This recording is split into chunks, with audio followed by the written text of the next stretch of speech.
இந்திய அணியின் நட்சத்திர வீரர் இஷான் கிஷன் உள்நாட்டு கிரிக்கெட்டில் திரும்பியிருக்கிறார். குறிப்பாக நடந்து முடிந்த 2023ஆம் ஆண்டு ஆசிய கோப்பை தொடர் முதல் தொடர்ந்து இந்திய அணியுடன் பயணித்து வந்தார். அதேபோல் ஒருநாள் உலகக்கோப்பையிலும் அவருக்கு வாய்ப்பு வழங்கப்பட்டது.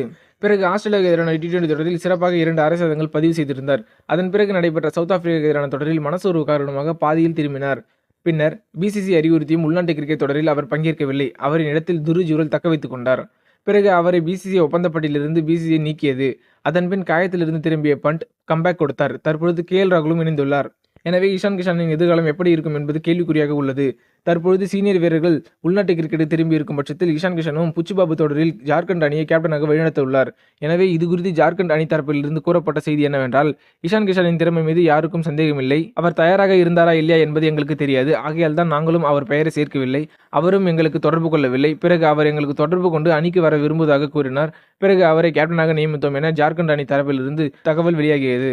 நடைபெற்று முடிந்த ஜிம்பாப்வே மற்றும் இலங்கை தொடரில் இடம்பெறாத அவர் எதிர்வரும் 10 டெஸ்ட் போட்டிகளில் இடம்பெறுவதற்கு மும்முரம் காட்டி வருகிறார் என்பதும் குறிப்பிடத்தக்கது.